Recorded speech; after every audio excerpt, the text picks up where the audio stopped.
Hello, everybody, and welcome to episode 129 of I Wish You Were Dead, a podcast about things that used to be alive. My name is Mike, that is Gavin, and that is Fia. And friends, have you ever had a one-day work week? No.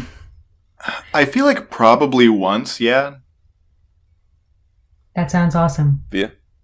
No, It's definitely fantastic. no. Is it just because of snow? No. Huh. So, in New York State, most people take their Regents exams in June, but if you fail it, you get to take it again in August. Right. And if you fail that, you can take it in January. Right. So we've got 4 days coming up with no school. Interesting. We still have to show up, right. but kids aren't showing up. No teaching is being done. So it was kind of that you teach on Monday, and that's about it. Nice. It's a nice little break for high school teachers. The other schools don't get this break. Yeah. Cool. And for anybody who's not in New York State, Regents are what we call our state exams at the end of the year, or sometimes in the middle of the year. Right. Yeah.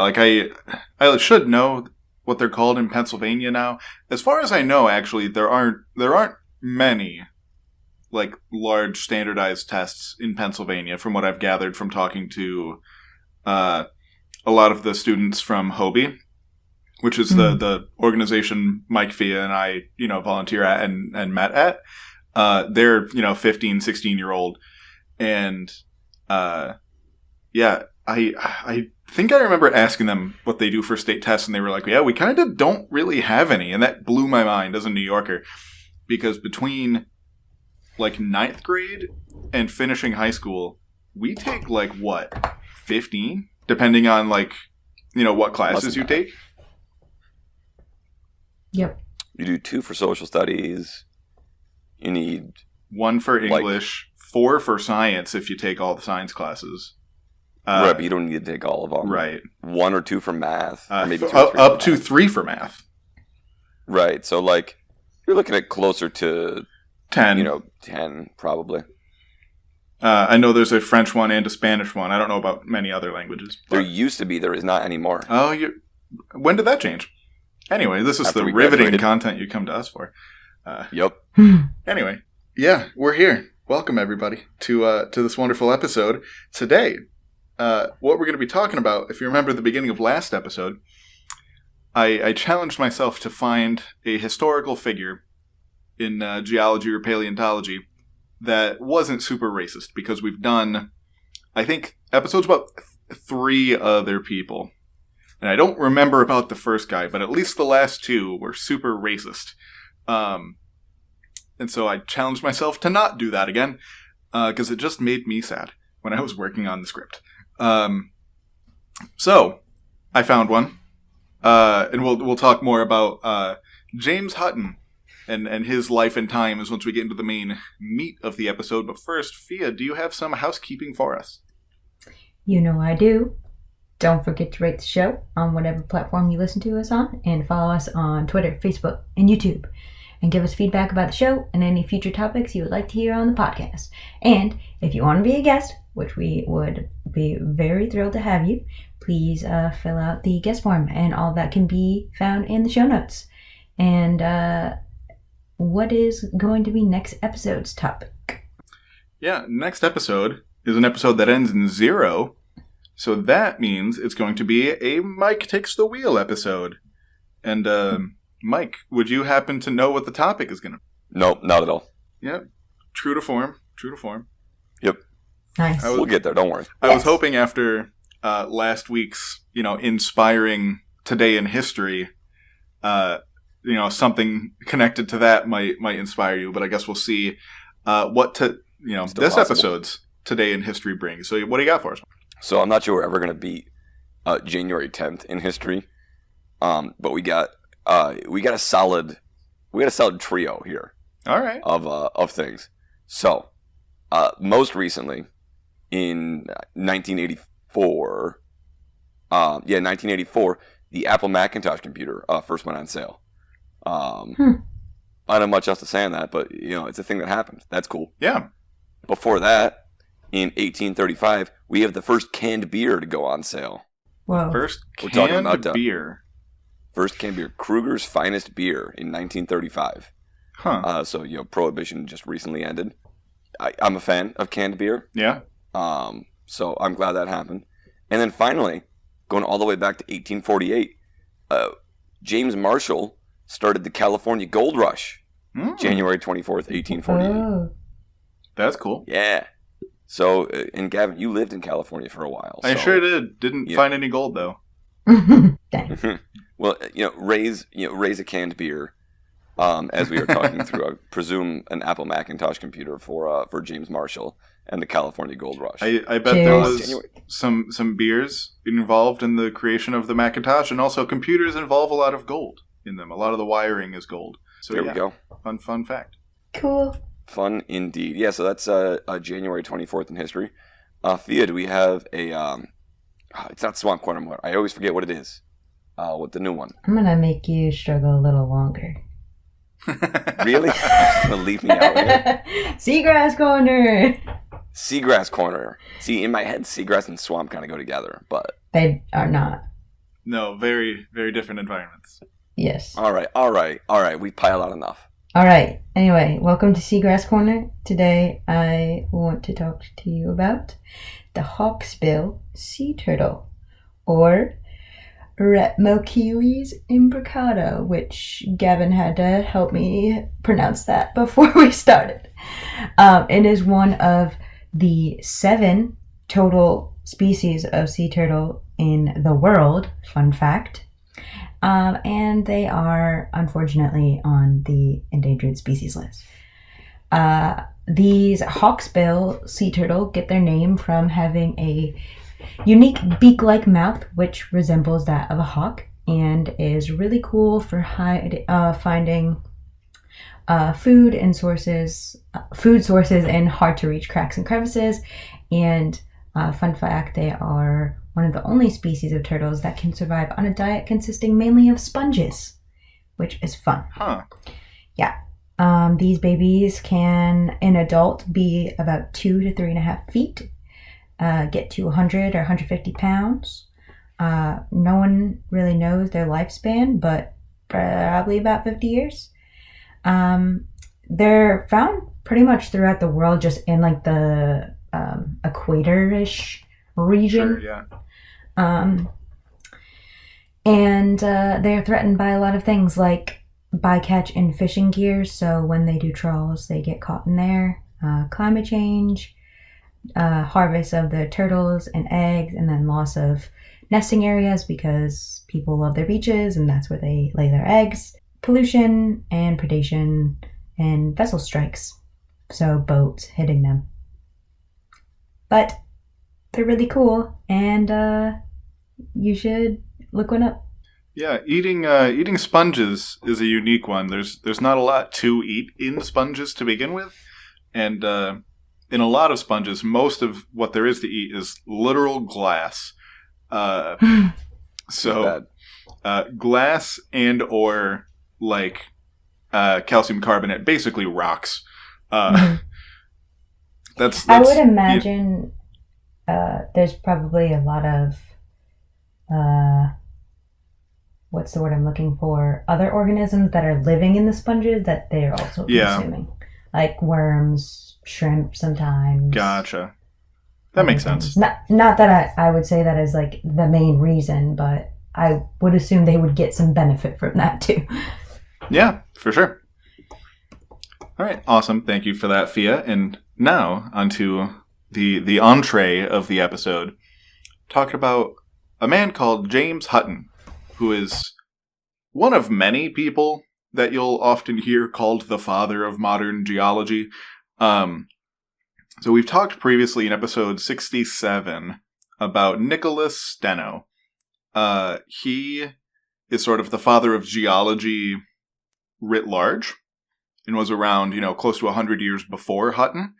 But Hutton is often called the father of modern geology because he sort of put a lot of things together that Steno sort of laid out the groundwork for. And as I mentioned earlier, from what I could find, there's a big caveat there, there's no evidence of racism in this guy. And I said here in my notes, that's probably because he mostly stuck to geology, no real paleontology. And sort of the evolution side of things is where old-timey scientists, fill in the racism stuff, talking about, evolution, especially like human evolution is when the racism really creeps in the early days of learning about, our own species and where we came from. And even today, there's still, like scientific racism is still a real thing, and that's around today. But this guy seems to be relatively clean on that front. Hutton, just to sort of start us off, some of the things that he's famous for, and then we'll get talking about some of his life and who he was, and then sort of further explain some of the stuff that he did and why it was important. So first, he is most famous for being an early and main proponent of the idea that all the rocks today tell us about Earth in the past. Today, that kind of seems a little obvious because we have the benefit of almost 300 years of knowledge on Hutton. But at his time, that wasn't a given. How rocks formed was still being actively debated, and there was a lot of like philosophy going on about it. But he was one of the first people to be like, we can actually learn about like the long, long time ago, like the deep time from looking at rocks. He was also, on that note, a major proponent that the Earth couldn't be as young as the church claimed. Mostly because he spent a lot of time watching landscapes and observing how they changed over years and decades. And he was like, for some of the features that we see in the world, that can't have happened in just a couple thousand years. Things like, for example, the Grand Canyon could not have happened in that short of a time. I never saw that he visited the U.S., but you get the idea. Yeah. He was a main voice of what would come to be called later uniformitarianism, which is the idea that the same physical properties that we see in the world today, like erosion, weathering, rock formation, etc., all happen at more or less the same rate in the past. Basically, that the laws of physics have always been the same, so we can learn about what geology was doing in the past by looking at what geology is doing today. Cool. Isn't that also a huge part of like astronomy? I almost said Yes. astrology. Yes, astronomy, absolutely. just like the idea of what is true today would have been true billions of years ago, and therefore we can kind of hit rewind and try to learn about the past that way. Yeah, absolutely. There's a bit of a caveat on that. In like the immediate aftermath of the Big Bang, there was some weird things going on, but like, as long as you're, not immediately post Big Bang, yeah, the laws of physics mostly apply the same as they do today. But this was not terribly long after Galileo. So like, and vaguely contemporaneous with like Isaac Newton. So that's the sort of time we're talking about here. That some of these, different thoughts about the laws of physics and stuff as we understand them today were not even on the radar at this time. And as per usual, with, wealthy European guys from this time, they had lots of time to dabble in other fields as well. So while he contributed mainly to geology, he also contributed quite a bit to many other fields, and we'll talk about that toward the end of the episode. But that's the biggest thing, is that observing the present is the key to understanding the past. That's Hutton's sort of claim to fame. Cool. So with that, who exactly was this guy? So, James Hutton was born in 1726 in Edinburgh, Scotland, where his dad was the city treasurer. So, a pretty notable guy, handled a lot of the finances for the city. In one of the, major cities in Scotland. Unfortunately, his dad died when he was only 3, and I didn't really find all that much about what his life was like for the next few years after that. His mom was relatively well educated for a woman at the time, and she taught James and his few siblings from their home. And as we'll see, I understand nothing about the education system at this time. I'm just going to say that up front. Because some of the things that this guy did seem like completely wild. Just like the timeline of like when things happen. Because like there was nothing that I read that was like, oh, this guy was like a super genius. But as we'll see, he does very impressive things in very short amounts of time. And I don't know how usual or unusual that was for the time. Yeah. But yeah, so when he was 10, he started attending high school, being, pretty talented, supposedly, in math and chemistry. And then at age 14, he started at the University of Edinburgh, studying classics. So that would be things like, ancient Greece, ancient Rome, Mediterranean stuff from, the way, way back times. And so, like I said, 14, I don't know how unusual that was. Yeah. Let's give him the benefit of the doubt. Let's say it was like super unusual and he's just awesome. Yeah. Apparently, he didn't love studying the classics because then at age 17, he became a lawyer's apprentice. Sure. And then in my notes here, it just says, man, the freedom that these people had back in the day to just bounce from one lane to another is just astonishing. Yeah. Because after that, he didn't really like that. He only did that for about a year. And then he became a doctor's assistant. And that he seemed to like quite a bit because he stayed and did that for a couple of years while also taking various science classes at the University of Edinburgh. Sometime around 1747, so he's about 21 years old at this point, he had a son out of wedlock that he gave money to throughout his life, but never really was involved in his life in a meaningful way. But that is like, just looking through everything, that is literally the only mention of him having a family or anything. Is that he had one son that he just paid child support to and then just kind of left him and the mom alone. Okay. That same year, 1747, he decided that he wanted to become a doctor for himself, no longer just be the assistant. But Edinburgh didn't offer degrees in medicine. So he attended the University of Paris, and he stayed there for a couple of years, and then moved to the University of Leiden in the Netherlands in August of 1749. Literally 20 days later, he defended a couple of theses from his doctorate manuscript.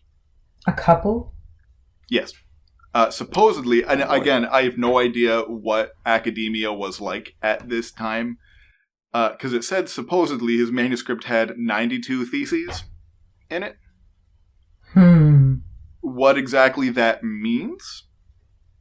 Like I don't 92 really papers? know.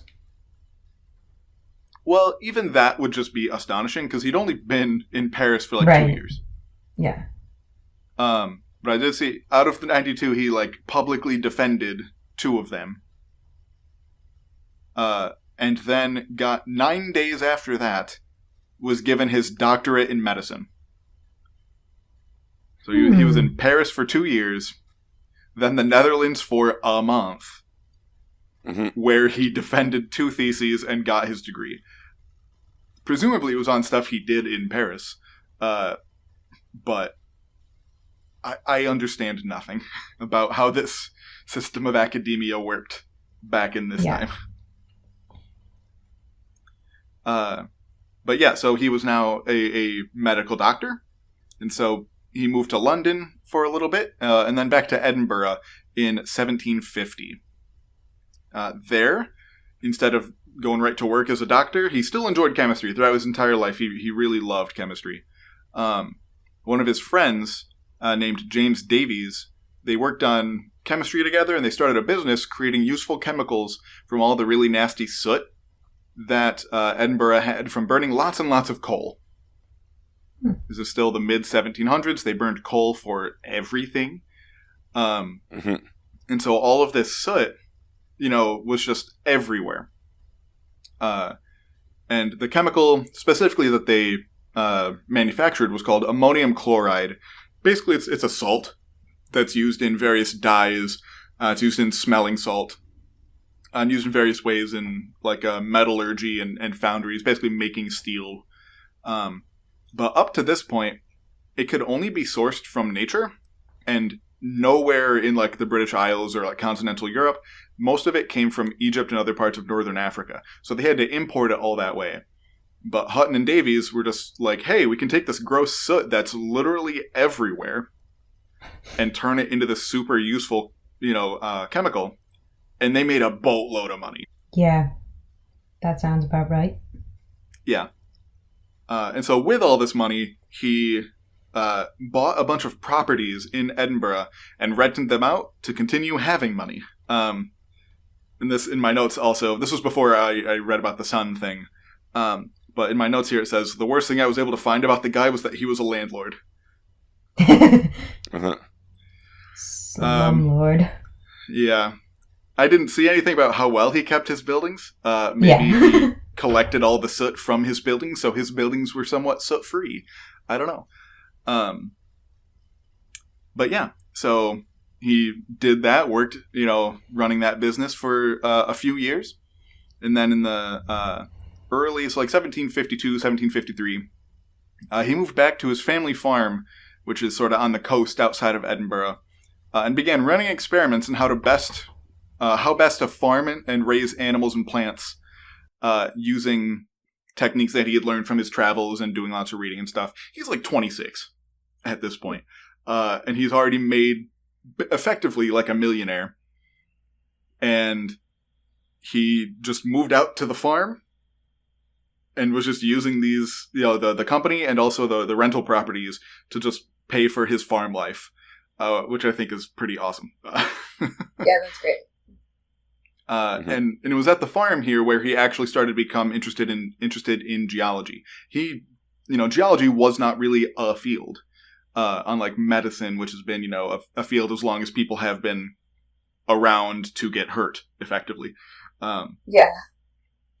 And so by working on the farm, which he said was like sort of out on the coast, he observed a lot of different natural processes, like coastal erosion and sedimentation, and he was a very skilled, just natural observer. Everything he saw, he would take very detailed notes about and try to figure out why whatever thing he was observing, why it was behaving in the way it was. As he worked the farm, he, came to realize that many of the rocks that he found were made up of smaller bits of other rocks, which must have been destroyed in the past to create this current rock that he's looking at. And also in his, couple of decades of farmsteading, he would often go on geologic tours of the countryside with other naturalists and make observations about what he saw. So he was a very well-traveled person of Scotland. And he did this for about 20 years, just vibing out on the farm, kicking around the Scottish countryside, looking for cool rocks, while never having to worry about money. And I have in my notes here also hashtag life goals. Hashtag life goals. I wish I could be so lucky. During this time, he also kept doing chemistry and created several industrially useful dyes from various plants and things that he was growing on his farm. So he was still contributing to chemistry and industry in that way too, on top of all the geology, and then also doing, like I said, some experiments and just like learning how to raise animals properly. In 1768, so now Hutton is about 42, he decided to move back into the city of Edinburgh. He still wanted to keep running his experiments on all his animals and plants, so he basically paid people to like keep up the farm, and they could live there. They just had to keep his experiments going. So just paying people to do his science for him, which is, how it works these days pretty much. And though he didn't really have a job at University of Edinburgh, he kind of hung out in all the academic circles with like the faculty there. And later on in the years, he went on to found a couple of new local academic societies, mainly the Royal Society of Edinburgh. Particularly around this time, Royal Society of blank city was just sort of a club for academics, particularly in like the Britain and the UK. I don't remember which part makes it Britain, and which part makes it just the UK, and which part makes it just Britain. I don't remember. But so it's Northern Ireland. Oh, okay. Thank you, Mike. Wales is included in Britain? Yep. Interesting. Yeah, so Great Britain, I always get which is which confused, but I believe Great Britain is just the island itself. Okay. And the United Kingdom includes Northern Ireland, but notably not Ireland. Yes. Very notably, not the Republic of Ireland. Super notably.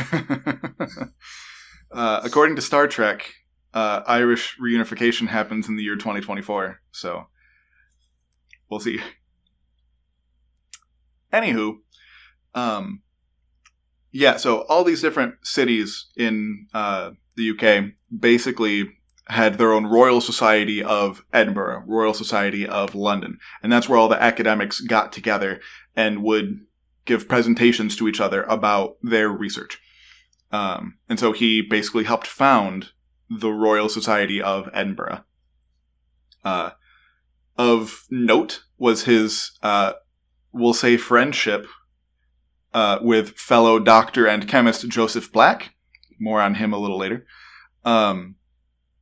He was also somebody who was like an academic in the area of Edinburgh. I don't think he was ever like on the faculty or whatever of the university, but in the same circles, and also helped Hutton found some of these other societies and clubs and stuff. In the late 1760s and early 1770s, he was a major contributor and shareholder, so he's just all about making that money, of the canal system that was sort of built through the city. And he put his knowledge to all the local geology to use to make sure they didn't mess it up. And also, like I said, because he was a shareholder, he made quite a bit of money. Potentially a pretty bad conflict of interest, because he was also effectively on the city's version of like a zoning committee or a public works committee.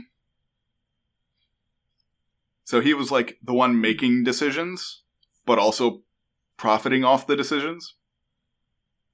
Yeah, it's the 1700s. Who cares? And then later on in his life, in the 1790s, he suffered very painfully from bladder stones.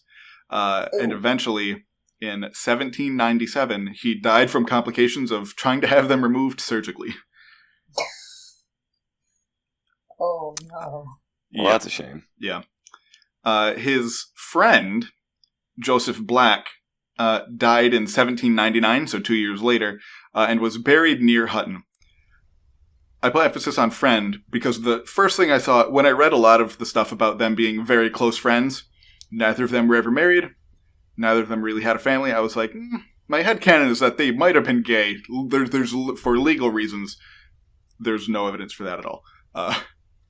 Yeah. But my fun headcanon, that was the first thing that came to my mind. Yeah. Mystery. It will remain a mystery. It will remain a mystery. So overall, for an 18th century wealthy socialite, he lived a relatively unproblematic life. So that's the man. So let's talk about a little more what he did. So some of his main contributions is that, like I said, the father of modern geology. But like all science, Hutton was by no means the first person to try and explain how rocks form.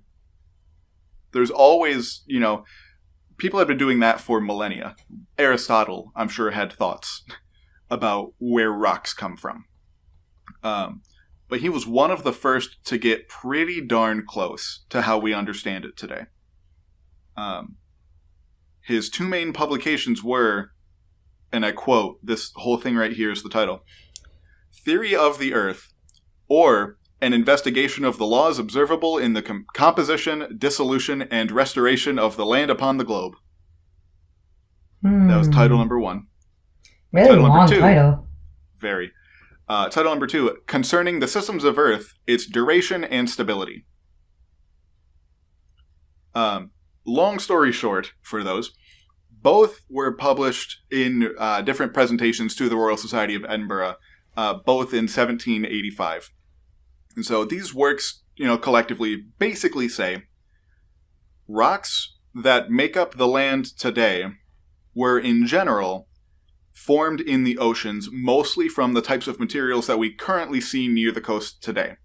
Cobbles, sands, things you find on beaches. Mm-hmm. The rocks that make up the land are not a monolith. They are not all the same, and are widely varied and formed in a variety of ways.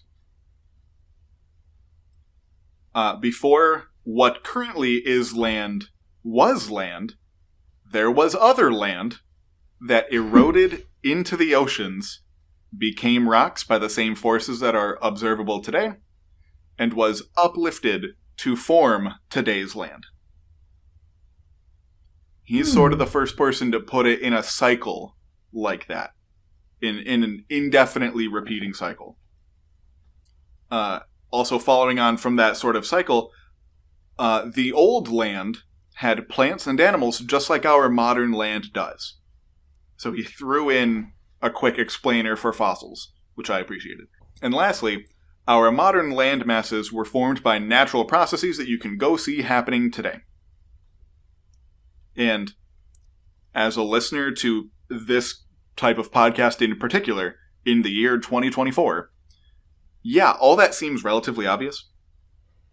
But again, almost 250 years ago, these were observations that people really hadn't put together before. Okay. The main thing you'll hear, depending on what kind of teacher, I'm sure Mike being a history teacher is, cares more about this than most people. But my teachers in my intro to geology classes were very big on learning the names of the people who did the work. And so it depends on the work. Well, yeah. But this was lecture 1 or 2. We talked about Hutton. Mainly because, like I mentioned, he was more or less the person that popularized the first version of the rock cycle. Which is the rock cycle is first class of an intro geology course is the rock cycle. He didn't get it quite right. He was still missing a couple pretty important things, but this is sort of what he proposed as how rocks formed and what this cycle sort of was. So first, rocks on land erode into the ocean. They sink to the bottom to form layers.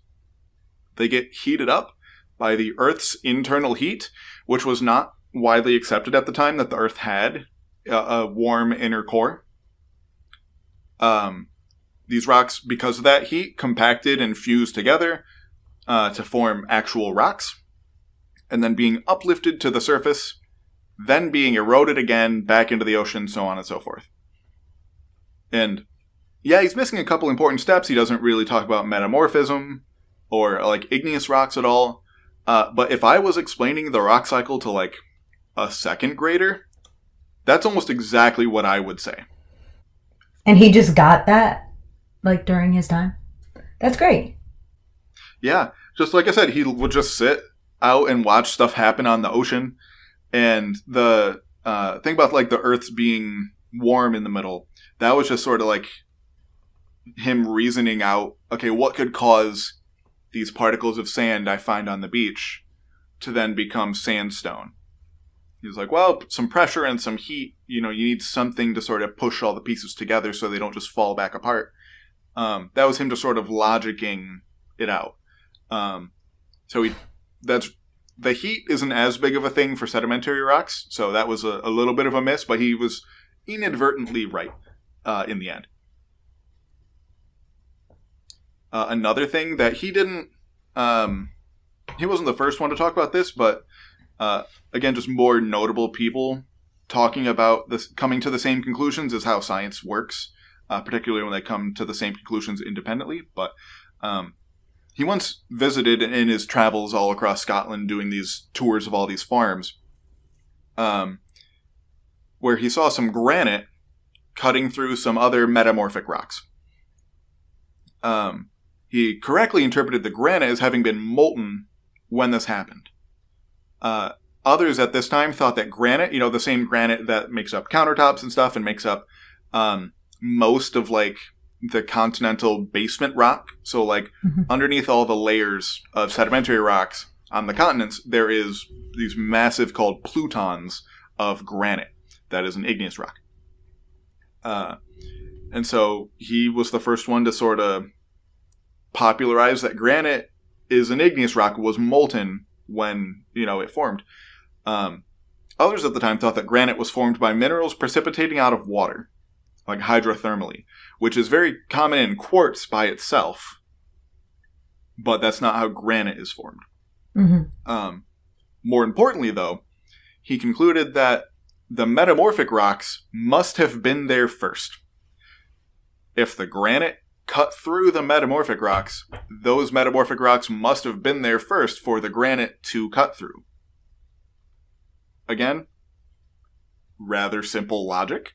But, Nicholas Steno, again, episode 67, we had a whole episode about him, was sort of the one who established this about 100 years prior, but Steno's contributions weren't really fully recognized in his time, and it would surprise me a lot if Hutton had ever even heard of Steno.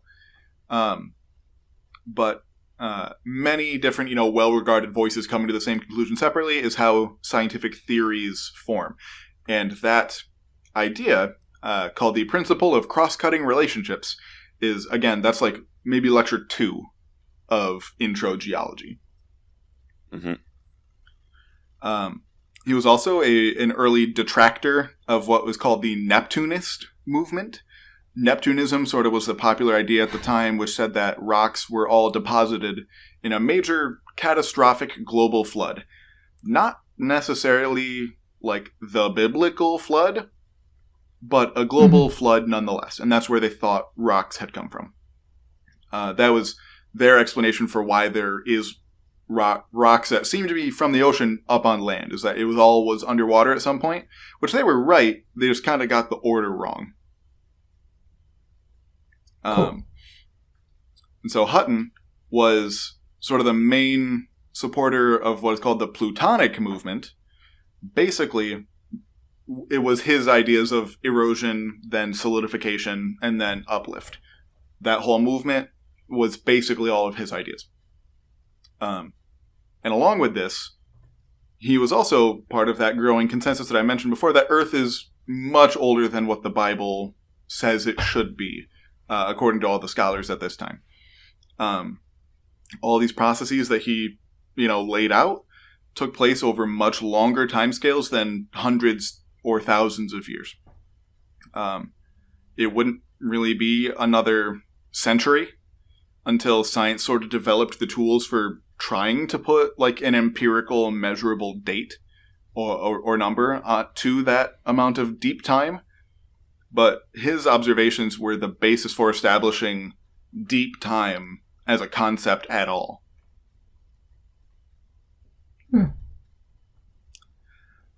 His ideas, kind of like many scientists in their day, particularly in the 16 and 1700s, their ideas weren't all that widely accepted at first.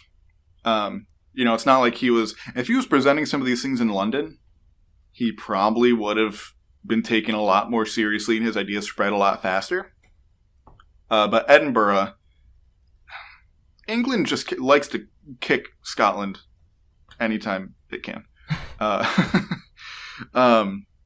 So because he was doing it in Scotland, a lot of notable English, academics at the time, they weren't making the trip all the way up to Edinburgh to go to his lectures, Yeah. And also, it might have also been because they had titles like The Theory of the Earth, or an investigation of the laws of observable in the composition, dissolution, and restoration of the land upon the globe. Yeah. It's a titles like that much. Make you not want to read the thing. According to one of his friends named John Playfair, who was in a lot of these same circles in Edinburgh, but was actually on the faculty at the university. So this is a direct quote. He was in no haste to publish his theory, for he was one of those who are much more delighted with the contemplation of the truth than with the praise of having discovered it. He just liked to sit and think and was not at all concerned about getting his word out there to people. He just liked to think and to talk about it with his friends. He seems like a real swell guy. Like, not the life of the party. Yeah. Just like a guy you want hanging around. Yeah, that's definitely the vibe I kind of got from reading about him. Many of his contributions went formally unpublished and would come out very late in his life or even after his death, including by that guy, John Playfair, and later on, Charles Lyell in the 1830s, whose work would then go on to greatly inspire Charles Darwin, who was also... Heard of that guy. Most people don't realize Darwin was also a pretty good geologist. So Lyell, helped inform a lot of Darwin's own thoughts about geology and stuff. And Hutton served as a big inspiration for a lot of Lyell's stuff. Lyell was also Scottish. And so another thing about Hutton, and he even seems like a little bit of a hippie based on this next part.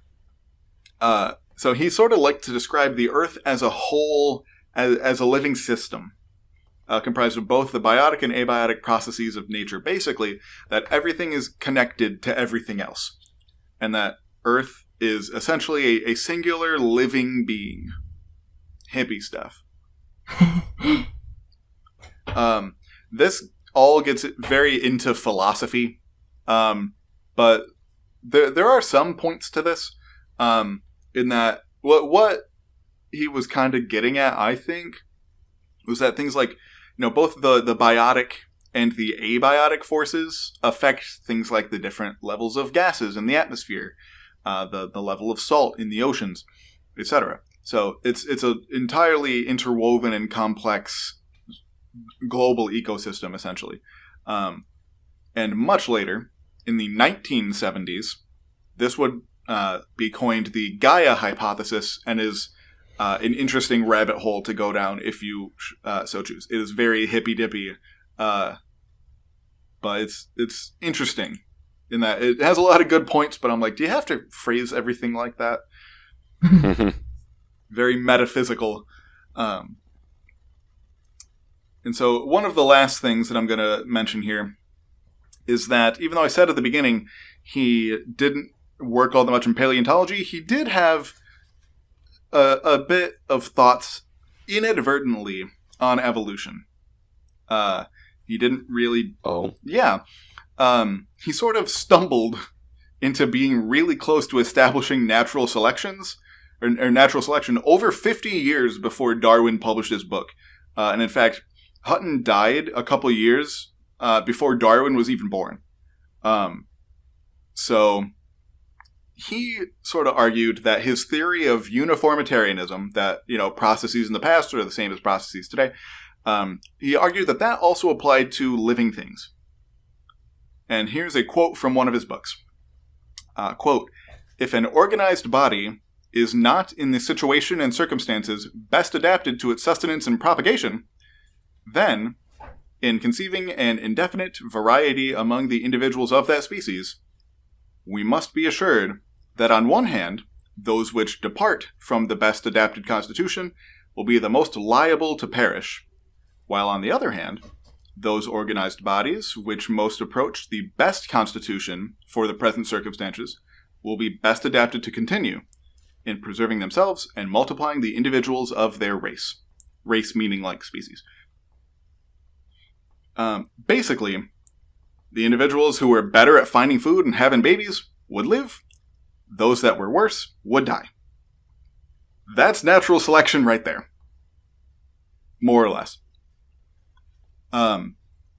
And how we sort of came to this was through his experiments with the plants and stuff on his farm. So all that farming he was doing, trying to figure out the best way to farm, that's how he more or less stumbled into natural selection. he could, for example, distinguish between features of his animals that were inherited from their parents and features that were sort of acquired through an individual's life, especially in things like plants. So he could tell, oh, this plant was big because its parents were big, or this plant should have been big, but its soil was wrong, so it didn't get as big as it could have, which those distinctions, if you don't know that they are distinctions, they can be very hard to see. And so he unfortunately sort of never took that next step to conclude that this would eventually lead to new species. And in fact, he actually outright dismissed that as fantasy, that new species would arise from these variations over time. Yeah. Interesting. Yeah. And so Darwin never really mentions Hutton in any of his notes, and we have thousands of pages of Darwin's notes. Never mentions Hutton at all. But the people who often write about Darwin's life kind of find it hard to believe that he wasn't informed by Hutton a little bit, because Darwin also spent lots of time at the University of Edinburgh. So the fact that he never heard any of his musings about this would probably surprise a lot of historians, even though he's never sort of credited with that. And then lastly, to sort of round us off, a very quick mention of a concept called deism, which is another very interesting, Wikipedia rabbit hole to go down if you have time. Basically, it's sort of that instead of like revelations happening through like religious sense from like religious texts or something like that, or a deity speaking directly to people. Deism is sort of the concept that the best way to understand whatever supreme being you believe in is by studying nature. So, for example, like Christian deism basically says the best way to learn about the Christian God is to learn about nature, because God made the laws of physics, nature obeys the laws of physics, and so the best way to learn directly from God is to learn from nature. Again, a little bit of hippie stuff, but an interesting rabbit hole to go down nonetheless. And cool. Yeah, that is James Hutton, a relatively unproblematic guy who just wanted to live on his farm and look at cool rocks. If only when did this guy die? Could that be so is lucky. wholesome. When did he die? Yeah, when did he die? 1797. Didn't even make it to the 1800s. No. Okay. How old was he when he died? So he was born in 26, so like 71. Is that math? I mean, yeah, that's life. math. That's a good life for for someone at that time. Well, I mean, he was a doctor and also wealthy, so if he didn't have a decently long life, I would have been surprised. Well, that's a decent life for someone nowadays. Yeah. All right. Well, is there anything we have to add on this one? I don't think so. I was pleasantly surprised the entire time I was doing the research for him. I was like, "There's gonna be something." There's as soon and if as there is something, let us know. Yeah. If you're out there, and you know, let us know, and we'll do a correction. But we're okay so far. Yeah. All right. Well, this has been episode 129 of I Wish You Were Dead, a podcast about things that used to be alive. My name is Mike. That was Gavin and Thea, and we'll see all of you in 2 weeks. Take care, everybody. This episode of I Wish You Were Dead was written by Gavin Davidson and hosted by Gavin Davidson, Mike Bryson, and Finella Campanino. It was sound edited and edited for YouTube by Gavin Davidson. Special thanks to former guests of the pod and to listeners like you.